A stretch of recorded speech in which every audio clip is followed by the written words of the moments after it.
सच के साथ। नमस्कार, सिटी वाराणसी लाइव में आप सभी का स्वागत है। मैं हूं ममता चौरसिया। आइए नजर डालते हैं आज की हेडलाइंस पर।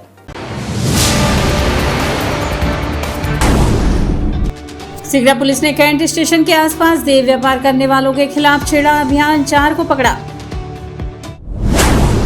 बिना विज्ञापन पीएचडी में प्रवेश का विरोध तीसरे दिन भी रहा जारी। कहा, छात्रों ने एनटीए की परीक्षा की अंतिम तिथि के 2 दिन पहले करा लिया गया आवेदन।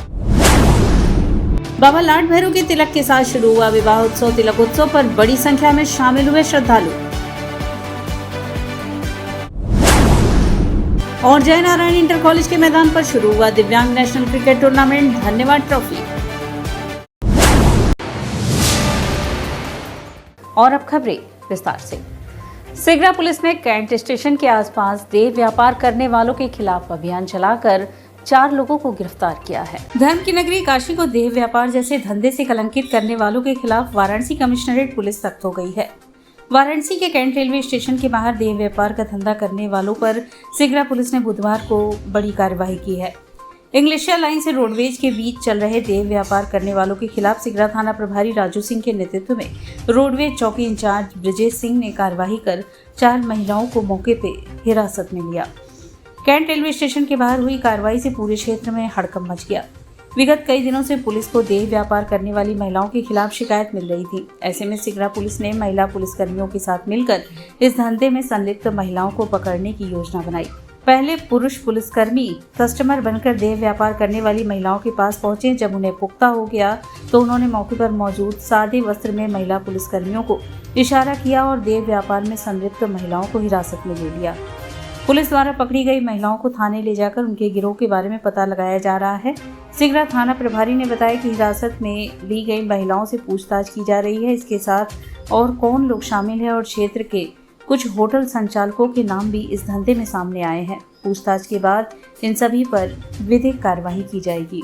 बिना विज्ञापन पीएचडी में प्रवेश का विरोध तीसरे दिन भी जारी रहा। छात्रों का कहना है कि एनटीए की परीक्षा की अंतिम तिथि के 2 दिन पहले आवेदन करा लिया गया है। बीएचयू में पीएचडी प्रवेश परीक्षा की प्रक्रिया में धांधली का आरोप लगाते हुए छात्रों का धरना तीसरे दिन भी जारी रहा।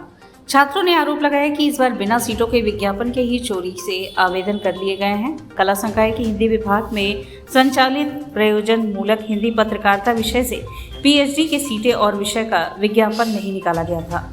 छात्रों ने बताया कि न ही एनटीए द्वारा इसका विज्ञापन जारी किया गया था और न ही बीएचयू द्वारा जारी बुलेटिन में इसका जिक्र किया गया। मगर बीते 20 सितंबर से 22 सितंबर तक इस विषय के लिए एनटीए द्वारा आयोजित CUET पीएचडी प्रवेश परीक्षा के लिए चोरी चुपके कुछ अभ्यर्थियों से आवेदन भी करा लिया गया। इसका पता किसी और को न चल सका कि कब विज्ञापन आया, कब आवेदन मांगे गए थे। सोमवार को विभाग के कुछ छात्रों ने इसे लेकर कुलपति, कुलसचिव और परीक्षा नियंत्रण से शिकायत की और कहा कि इस परीक्षा को रद्द किया जाए एवं बीएचयू द्वारा रेट के माध्यम से प्रवेश परीक्षा कराई जाए। पीएचडी ऑर्डिनेंस के अनुसार विज्ञापन जारी होने के बाद किसी भी बदलाव होने पर इससे संबंधित संशोधन पत्र जारी किया जाता है। छात्रों ने आरोप लगाया कि अपने चहेतों को आवेदन कराने के लिए अंतिम 2 दिनों में जबरदस्ती पत्रकारिता विषय से लिंक कराया गया और एनटीए की प्रवेश परीक्षा में शामिल कराकर महज 2 दिन के अवसर में गुपचुप आवेदन कराए गए हैं। जबकि जिन विषयों की परीक्षा एनटीए नहीं करा रहा उसे विश्वविद्यालय स्तर पर कराने का नियम है, जिसके चलते इस बार 85 विषयों के लिए एनटीए CUET के माध्यम से प्रवेश परीक्षा और जिला विषयों को एनटीए में शामिल नहीं किया गया है। ऐसे 61 विषयों के लिए बीएचयू रेट की परीक्षा आयोजित की जा रही है। छात्रों ने कहा कि जब एनटीए द्वारा प्रयोजन मूलक हिंदी पत्रकारिता की प्रवेश परीक्षा की विज्ञप्ति नहीं है और न ही बीएचयू रेट के बुलेटिन में इसका कोई जिक्र है, तो CUET पीएचडी के अंतिम तिथि को 2 दिन पहले कैसे आवेदन कराए गए। विज्ञापन जारी न होने से और गुपचुप तरीके से केवल वे लोग ही फॉर्म भर सके हैं जिन्हें विभाग के कुछ प्रोफेसर और परीक्षा नियंत्रण कार्यालय चाहता था। ऐसे में सैकड़ों बच्चे अभी भी आवेदन के लिए विज्ञापन का इंतजार कर रहे हैं। इसके साथ ही विभिन्न विभागों के छात्रों ने भी पीएचडी में अनियमितता का आरोप लगाकर परीक्षा नियंत्रण कार्यालय का घेराव किया। इस दौरान सुरक्षा कर्मियों और छात्रों ने नोकझोंक भी हुई। छात्र अपनी जिद पर अड़े हुए हैं। हमारा मांग यही है कि ये जो फरमान जारी किए हैं कि रेट में भी हम 5 नंबर JRF को देंगे और सीट के 4 गुना बुलाएंगे, वापस लें। जो लड़का फीस जमा करेगा वो सब आके परीक्षा देगा, उसको परीक्षा वंचित नहीं किया जा सकता है, गाइडलाइन में है। और रेट की परीक्षा जो नॉन नेट के लिए होती है वो परीक्षा कराएं और जैसे पहले से होती आती थी उस परीक्षा के तौर पे ही ये पीएचडी में एडमिशन लें। लेकिन ये न मान के और अपने तरीके से कि जिसको मैं सेलेक्ट करके भेज पाऊँ, जिसका एडमिशन ले पाऊँ, यही सब करने के लिए इन्होंने ऐसा फरमान लाया। भारतीय राष्ट्रीय युवा कांग्रेस द्वारा हो रहे उत्तर प्रदेश संगठन के चुनाव के संदर्भ में एक प्रेस वार्ता का आयोजन हुआ। भारतीय राष्ट्रीय युवा कांग्रेस द्वारा हो रहे उत्तर प्रदेश संगठन के चुनाव के संदर्भ में मैदागिन राजीव भवन कांग्रेस कार्यालय में चुनाव एवं सदस्यता अभियान के संदर्भ में प्रेस कॉन्फ्रेंस संपन्न हुआ, जिसमें महानगर अध्यक्ष कांग्रेस कमेटी राघवेंद्र चौबे व युवा कांग्रेस के प्रदेश चुनाव अधिकारी दीपक चौधरी तथा प्रकाश कुमार ने प्रेस कॉन्फ्रेंस को संबोधित किया, जिसके तहत बताया गया कि उत्तर प्रदेश युवा कांग्रेस के चुनाव में 4 पदों पर चुनाव लड़ा जाएगा, जिसमें प्रदेश अध्यक्ष, प्रदेश महासचिव, जिला अध्यक्ष, विधानसभा अध्यक्ष शामिल हैं। महानगर अध्यक्ष राघवेंद्र चौबे ने कहा कि कांग्रेस ही एक ऐसी दल है जो युवाओं के हितों के बारे में सोचती है। भारतीय जनता पार्टी ने युवाओं के भविष्य के साथ छलावा किया है। कांग्रेस के लोग राहुल गांधी जी के नेतृत्व में युवाओं को सदैव आगे बढ़ाते रहे हैं। पूरा पूर्वांचल में अभी भारतीय युवा कांग्रेस की तरफ से चुनाव और सदस्यता अभियान चालू हो गया है। 21 सितंबर को लॉन्च किया गया था। 22 तारीख से लेकर 29 तारीख को शाम के 5 बजे तक हमारा नॉमिनेशन का प्रक्रिया चलेगा। नॉमिनेशन कंप्लीट होने के बाद हमारा 1 तारीख और 2 तारीख को उसका स्क्रूटनी होगा, जिसका हम 5 अक्टूबर को हम फाइनल सिंबल एलोकेट कर देंगे। सभी नॉमिनेट उम्मीदवार को घोषणा कर देंगे। उसके बाद हमारा 10 अक्टूबर से मेंबरशिप और चुनाव का प्रक्रिया होगा, जो हमारा 8 नवंबर के शाम 5 बजे तक चलेगा। उसके बाद हमारा उसको वोटर्स को स्क्रूटनी करके हम फाइनल रिजल्ट डिक्लेयर करेंगे। इस बार जो हमारा चुनाव का प्रक्रिया होगा पूरी ऑनलाइन, जो विथ IYC मोबाइल एप्लीकेशन है, इसी के माध्यम से किया जाएगा। ऑफलाइन कुछ भी नहीं किया जाएगा। मनोनयन का प्रक्रिया जो था वो अब खत्म कर दिया गया है और पूरा ऑनलाइन प्रक्रिया ही होगा। और जो हमारे युवा हैं वो जो 18 से 35 वर्ष के बीच के युवा हैं वही हमारे मेंबर बनेंगे। उन्हीं को हम ज़्यादा से ज़्यादा इसमें जोड़ने का प्रयास करेंगे और उनकी सोच का आगे बढ़ाने। कैंट रेलवे स्टेशन पर यार्ड रीमॉडलिंग के चलते कई गाड़ियों का परिचालन बदल गया है, जिसके कारण कैंट रेलवे स्टेशन पर यात्रियों का आवागमन भी कम हो गया है। कैंट रेलवे स्टेशन पर इन दिनों यार्ड रीमॉडलिंग का काम काफी तेजी से चल रहा है, जिसको देखते हुए अनुमान लगाया जा रहा है कि तय समय सीमा के अंदर ही इस कार्य को पूरा कर लिया जाएगा। यार्ड रीमॉडलिंग के बाद कैंट रेलवे स्टेशन का परिदृश्य और भी ज्यादा खूबसूरत हो जाएगा। साथ ही साथ प्लेटफॉर्म की संख्या में बढ़ोतरी हो जाएगी एवं लंबी दूरी की गाड़ियों के लिए सभी प्लेटफॉर्म को उनके लंबाई के हिसाब से निर्माण किया जा रहा है। यार्ड रीमॉडलिंग की वजह से बहुत सी ट्रेनों को वाराणसी के अगल बगल के स्टेशनों पर ट्रेनों को डाइवर्ट कर दिया गया है।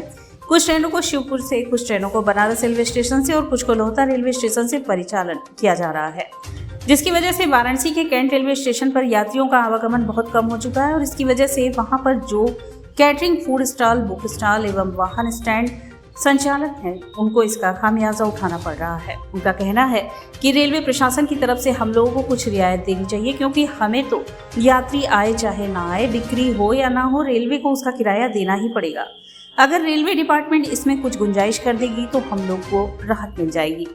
प्लेटफॉर्म नंबर 1 पर IRCTC के द्वारा संचालित फूड ट्रैक के कर्मी रविंद्र कुमार से बात की गई तो उन्होंने बताया कि यार्ड रीमॉडलिंग की वजह से यहाँ पर बहुत सी ट्रेनों को डाइवर्ट किया गया है, जिससे हम लोग को काफ़ी दिक्कतों का सामना करना पड़ रहा है। इसके लिए हम लोगों ने IRCTC को पत्र भी लिखा है ताकि हम लोगों के साथ थोड़ा रियायत किया जाए। इस समय लगभग 20 से 25% ही लोग यहाँ पर आ रहे हैं। अगर रेलवे डिपार्टमेंट की तरफ से थोड़ी सहूलियत हो जाएगी तो हम लोगों के लिए यह अच्छा होगा। बहुत ज़्यादा दिक्कत है सेल के चक्कर में सब। यहाँ तो एकदम से काम डाउन हो गया सर, करीब 20-25% काम रह गया सर। सेल बिल्कुल है नहीं, पैसेंजर आने हैं सर। गाड़ी के चक्कर में गाड़ी सारी डाइवर्ट हो गई हैं। यहाँ पे सेल का बहुत दिक्कत है सर। नुकसान हो रहा है, उसके लिए बहुत अधिकारी साहब ने बात किया है? हाँ सर, उसके लिए हमने एप्लीकेशन दिया हुआ है IRCTC में, अभी उसका कुछ आया नहीं सर। क्या चाहते हैं, किस तरह का रिलैक्सेशन मिले आपको? सर इसमें इसका रेंट वगैरह जो है बहुत थोड़ा रेंट वगैरह में थोड़ा कंसेप्शन मिले और सारा चीज़ का सर। पहले से बिक्री में कितना अंतर हुआ है? सर इसमें बहुत ज़्यादा हुआ सर। अब तो सर 20% भी सेल नहीं है। 20% ये चल रहा है ये सर जब से भी ये ट्रेनें सब बंद हुई जब से। कैंट रेलवे स्टेशन पर वाहन पार्किंग के चलते राम बाबू सिंह का भी कहना था कि संदर्भ में हम लोग रेलवे को उच्च अधिकारियों से मिलकर अपनी बात रखेंगे और आग्रह करेंगे कि हम लोगों को भी रेलवे की तरफ से राहत दी जाए। दिक्कत है कि गाड़ी घोड़ा नहीं आ रहा है। 4-5 ट्रेन चल रही है, 8-10 गो 12 गो गाड़ी आ रही है, जिससे बहुत दिक्कत हो रहा है। और रेलवे के भाई ट्रेन बंद है तो ठेकेदार को तो भाई पैसा जमा करना ही पड़ेगा। लेकिन हम लोग का कोशिश है कि रेलवे के प्रबंधक से हम लोग बात करें और कुछ इसको हम लोग को रियायती करें। कितने दिनों से दिक्कत चल रहा है? 1 सितंबर से। 1 सितंबर से। कितनी दिक्कतें हो रही हैं? पहले कितनी गाड़ियाँ आती थी इस यहाँ पे? पहले गाड़ियाँ बहुत आती थी। जब तो इसके संबंध में आप उच्च अधिकारी से आप लोग बात करेंगे? हाँ बात करेंगे। क्या रखेंगे?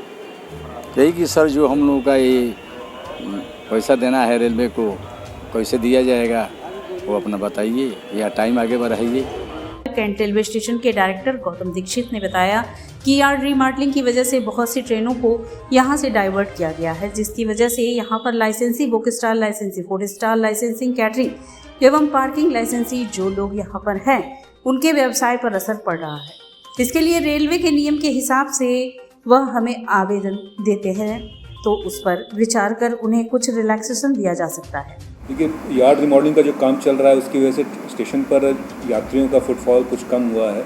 इस संबंध में हमें लाइसेंसी जो हमारे हैं कैसे कैटरिंग लाइसेंसी है या बुक स्टॉल है या MPS स्टॉल है या पार्किंग लाइसेंसी है, उनके द्वारा ये बताया जा रहा है कि उनके यहाँ भी जो बिज़नेस कम हुआ है।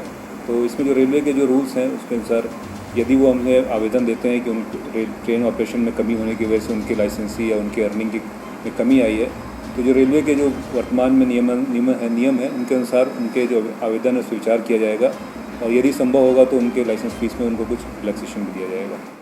और यहाँ वक्त तो चला है एक छोटे से ब्रेक का, मिलते हैं ब्रेक के बाद। वाराणसी लाइव सच के साथ 24 घंटा में वो लड़का अगर हमरा ना मिलल तो सारा शहर के आग लगा दे।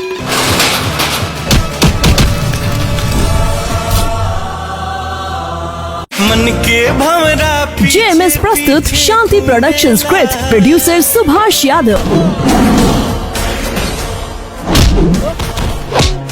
अगर कोनो भी सूरत में जनता के वोट देवे से रोकल गई तो हम बोलब ना, सीधा ठोकब। डिजिटल पार्टनर फटाफट डिजिटल, HS पवन द्वारा निर्देशित प्रजातंत्र। आज वर्दी बोल रहा बा। रितेश पांडे, काजल राघवानी अभिनीत एक संपूर्ण पारिवारिक फिल्म जल्द ही आपके नजदीकी सिनेमाघरों में। प्रजातंत्र, producer Subhash Yadav, digital partner फटाफट डिजिटल, HS पवन द्वारा निर्देशित और रितेश पांडे, आराधना मिश्रा और कल्पना जी के सुरीले गानों से सजी एक संपूर्ण पारिवारिक फिल्म वाराणसी लाइव सच के साथ। और ब्रेक के बाद पुनः आपका स्वागत है। कार्तिक पूर्णिमा को लेकर काशी विद्वत परिषद व केंद्रीय देव दीपावली महासमिति के बीच जिद छिड़ गई है। कार्तिक पूर्णिमा को लेकर काशी विद्वत परिषद व केंद्रीय देव दीपावली महासमिति के जिद छिड़ी हुई है।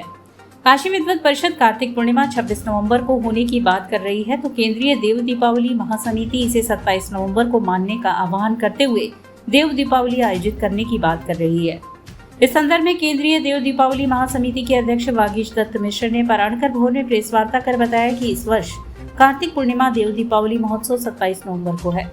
काशी के समस्त गंगा घाटों एवं अनेकशः कुंडों, तालाबों, देव मंदिरों पर इस महोत्सव के अंतर्गत दीप प्रज्वलित किए जाते हैं। इस वर्ष काशी के ही भिन्न भिन्न पंचांगों में भेद के कारण कार्तिक पूर्णिमा देव दीपावली के संदर्भ में 26 नवंबर एवं 27 नवंबर को यह 2 दिनांक अलग अलग पंचांगों में दिए गए हैं, जिससे काफी भ्रम की स्थिति बनी हुई है।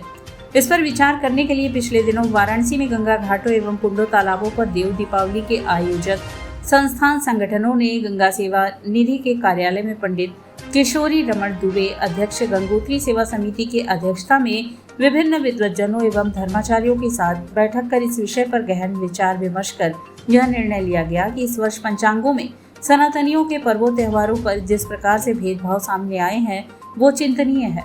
आज के समय में सनातनियों में भेद उत्पन्न करने वाला, सनातन की संस्कृति परंपरा को कमजोर करने वाला यह कार्य तत्काल बंद होना चाहिए। बैठक में समस्त भेदों को लेकर चर्चा के बाद लोक आस्था के महापर्व को प्राचीन परंपराओं का आश्रय लेकर परंपरा अनुसार मनाया जाना तय हुआ है। इस वर्ष देव दीपावली का महोत्सव कार्तिक पूर्णिमा उदयातिथि वाली यानी सूर्योदय की पूर्णिमा, स्नान दान व्रत की पूर्णिमा यानी प्रशस्त पूर्णिमा को यानी अंग्रेजी तिथि 27 नवंबर को सायंकाल मनाने का निर्णय लिया गया है। आज तक लोक आस्था परंपरा के स्तर में पूर्णिमा उदयातिथि की छोड़ करके देव दीपावली नहीं हुई है, इसलिए हम लोग भी इस बार उसी परंपरा का, पूर्वजों की परंपरा का पालन करते हुए देव दीपावली 27 नवंबर को उदया तिथि की पूर्णिमा के दिन सायंकाल भव्यता से मनाएंगे। 27 तारीख को मतलब गंगा समितियाँ मनाएंगी।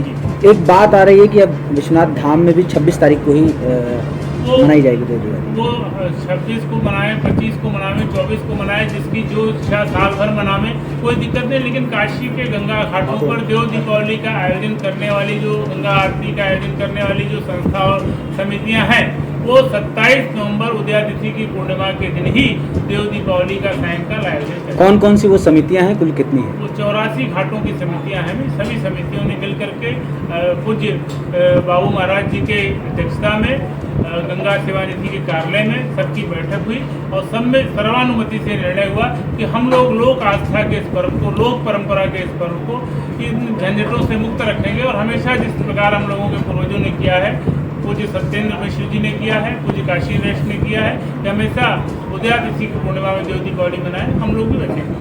बाबा लाड भैरव का तिलक उत्सव के साथ विवाह उत्सव प्रारंभ हुआ। काशी की सांस्कृतिक मान्यताओं और परंपराओं में विख्यात बाबा लाड भैरव के विवाह उत्सव का शुभारंभ मंगलवार की शाम तिलक के साथ प्रारंभ हो चुका है। विवाह की शहनाई से पूर्व बाबा के ललाट पर रोली की डालिमा सुशोभित हो गई है। श्री कपाल भैरव अथवा लाड भैरव प्रबंधन समिति के तत्वाधान में कज्जाकपुरा स्थित जानकी बाग से तिलक शोभा यात्रा निकाली गई। मुख्य अतिथि पाशा तल के सचेतक रोहित जायसवाल ने मंदिर प्रांगण में बाबा श्री का पंचोपचार पूजन किया। तत्पश्चात समस्त तिलक सामग्रियों को विग्रह से स्पर्श कराया।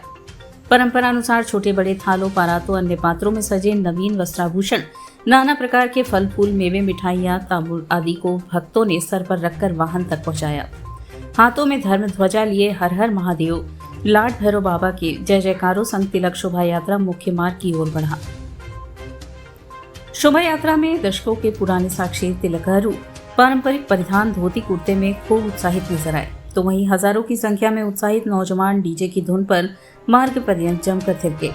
शोभा यात्रा गाजेबाजी के साथ क्रमशः जलालीपुरा, तेलियाना, हनुमान फाटक, बलुआबीर, अंबिया मंडी, कतवापुरा, जतनभर, भैरवनाथ होते हुए अपने गंतव्य विशेषरगंज स्थित संकट हरणी मां शीतला माता मंदिर पहुंचा, जहां उपाध्यक्ष बसंत सिंह राठौर ने तिलकहरूओं का अभिनंदन किया। आचार्य रविंद्र त्रिपाठी के आचरत में प्रधानमंत्री छोटेलाल जायसवाल ने तिलक चढ़ाया।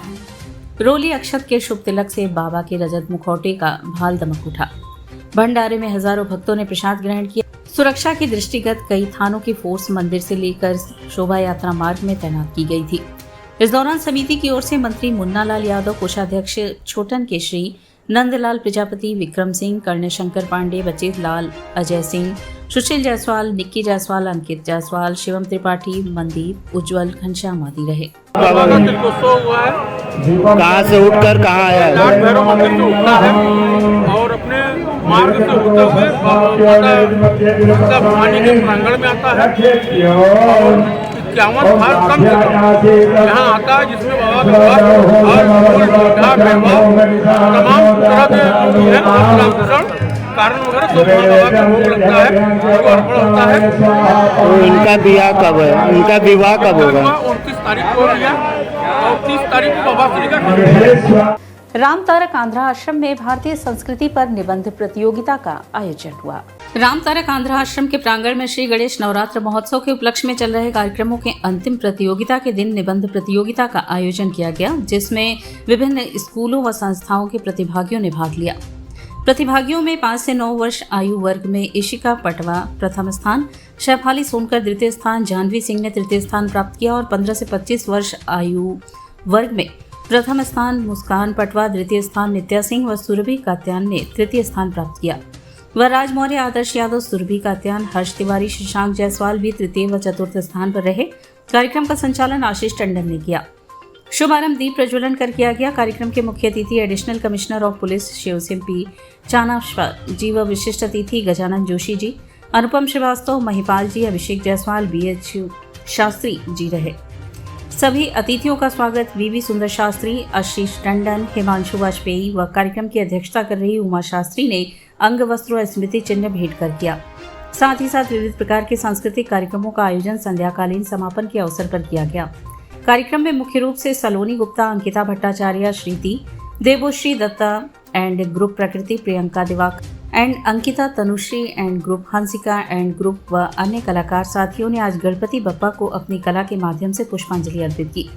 सहयोगी साथियों शोभित सागर, तेज, धर्मेंद्र, स्वयं, श्रेयांश, देव, सुजीत, ईशा, दत्ता, सूर्य, अर्चना, अर्पणा, सरगम, गौरव आदि ने प्रमुख रूप से सहयोग किया। कार्यक्रम के समापन पर उमा शास्त्री ने कार्यक्रम में उपस्थित हुए अतिथियों, प्रतिभागियों, अभिभावकों, शिक्षकों, सहयोगियों को धन्यवाद ज्ञापित किया।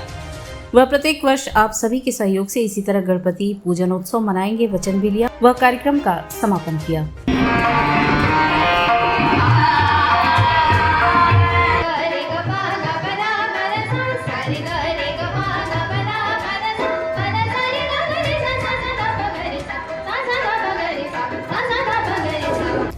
T20 दिव्यांग नेशनल क्रिकेट टूर्नामेंट धन्यवाद ट्रॉफी का शुभारंभ बुधवार को हुआ। दिव्यांग प्रकोष्ठ भाजपा उत्तर प्रदेश एवं उत्तर प्रदेश दिव्यांग क्रिकेट एसोसिएशन के संयुक्त तत्वाधान में प्रधानमंत्री जी द्वारा काशी में अंतर्राष्ट्रीय क्रिकेट स्टेडियम बनाकर उसको दिव्यांग जनों को समर्पित करने एवं दिव्यांग जनों के अनुकूल बनाए जाने की खुशी में उन्हें धन्यवाद ज्ञापित करने हेतु 27 व 28 सितंबर को आयोजित 2 दिवसीय T20 दिव्यांग नेशनल क्रिकेट टूर्नामेंट धन्यवाद ट्रॉफी का शुभारंभ जय नारायण इंटर कॉलेज वाराणसी के मैदान पर किया गया।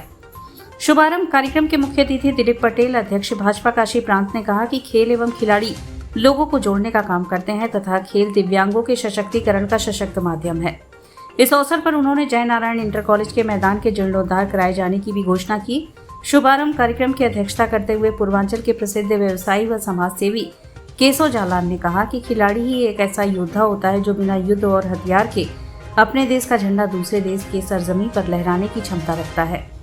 कार्यक्रम के विशिष्ट अतिथि अशोक चौरसिया, महामंत्री भाजपा काशी प्रांत ने कहा कि काशी प्राचीन काल से दिव्यांगों के उत्थान हेतु उत्कृष्ट उपाय करते आया है। उसी कड़ी को माननीय प्रधानमंत्री जी आगे बढ़ाने का पुनीत कार्य कर रहे हैं। इस अवसर पर दिलीप पटेल एवं अशोक चौरसिया ने पहला गेंद खेल करके मैच का शुभारंभ किया। कार्यक्रम को संबोधित करते हुए प्रदेश संयोजक दिव्यांग प्रकोष्ठ उत्तर प्रदेश भाजपा दिव्यांग बंधु डॉक्टर उत्तम ओझा ने कहा, इस टूर्नामेंट के माध्यम से प्रधानमंत्री जी द्वारा दिव्यांगजनों के सशक्तिकरण के लिए देश भर में किए जा रहे प्रयासों के लिए उन्हें धन्यवाद देने हेतु इस धन्यवाद ट्रॉफी का आयोजन किया गया है। उत्तर प्रदेश दिव्यांग क्रिकेट एसोसिएशन के अध्यक्ष डॉक्टर संजय चौरसिया ने कहा कि दिव्यांगजनों को अवसर मिले तो वह भी उत्कृष्ट प्रदर्शन करने में सक्षम है, जैसा कि हाल ही के वर्षों में दिव्यांग खिलाड़ियों ने अंतर्राष्ट्रीय स्तर पर देश का नाम रोशन किया है। कार्यक्रम में मुख्य रूप से जय नारायण इंटर कॉलेज के प्रधानाचार्य Kamlesh Srivastava, Neetu Pandey, Hemant Singh, doctor Manoj Tiwari, coach Pradeep Soni, sport प्रशिक्षण शेर बहादुर सृजन सिंह, आशुतोष प्रजापति व अन्य गणमान्य व्यक्ति उपस्थित रहे। अतिथियों का स्वागत डॉक्टर संजय चौरसिया एवं धन्यवाद ज्ञापन श्यामलाल पांडे ने किया। टूर्नामेंट का पहला मैच दिल्ली और पश्चिम बंगाल के बीच खेला गया, जिसमें पश्चिम बंगाल ने टॉस जीतकर पहले बैटिंग करने का निर्णय लिया। पश्चिम बंगाल ने 20 ओवर में 7 विकेट पर कुल 141 रन बनाए। पश्चिम बंगाल की ओर से बैटिंग करते हुए सुकुमार ने 38 रनों का योगदान 38 बॉल खेलकर 1 छक्के एवं 1 चौके की मदद से सर्वाधिक रनों का योगदान दिया। जवाब में खेलते हुए दिल्ली की पूरी टीम 57 रन बनाकर ही ऑल आउट हो गई। दिल्ली की ओर से बाबूलाल ने 13 बॉल खेलकर 2 चौके की मदद से सर्वाधिक 13 रन का योगदान दिया। दूसरा मैच उत्तर प्रदेश एवं दिल्ली के बीच खेला गया, जिसमें उत्तर प्रदेश की टीम ने टॉस जीतकर पहले बल्लेबाजी करने का निर्णय लिया। उत्तर प्रदेश की टीम ने 15 ओवरों में 3 विकेट खोकर कुल 149 रन बनाए। जवाब में खेलने उतरी दिल्ली की टीम ने 15 ओवर में 9 विकेट खोकर 89 रन ही बना पाई। माननीय प्रधानमंत्री जी कुछ दिन पहले काशी आए थे और वाराणसी में अंतर्राष्ट्रीय स्तर का एक क्रिकेट स्टेडियम का उन्होंने शिलान्यास किया। उन्होंने कहा उस दौरान कि यह दिव्यांगों के लिए भी अनुकूल होगा, यानी उनके कहने का अभिप्राय यह था कि इसमें सामान्य जन के साथ दिव्यांगजन भी खेलेंगे। पूरे देश के दिव्यांगजन ने हमको संपर्क किया कि हम लोग प्रधानमंत्री जी को धन्यवाद देना चाहते हैं। मैंने पूछा कैसे धन्यवाद करेंगे, तो कहे एक टूर्नामेंट करके। तो हालांकि पूरा भारत आना चाहता था, लेकिन इतनी जल्दी व्यवस्था नहीं हो पाई, तो दिल्ली और पश्चिम बंगाल और उत्तर प्रदेश की 3 राज्यों के खिलाड़ी आकर यह धन्यवाद ट्रॉफी का आयोजन है, जिसमें आकर खेल रहे हैं और माननीय प्रधानमंत्री जी को धन्यवाद। और इसी के साथ सिटी वाराणसी लाइव का यह प्रसारण यहीं समाप्त होता है। ममता चौरसिया को दी इजाजत। नमस्कार।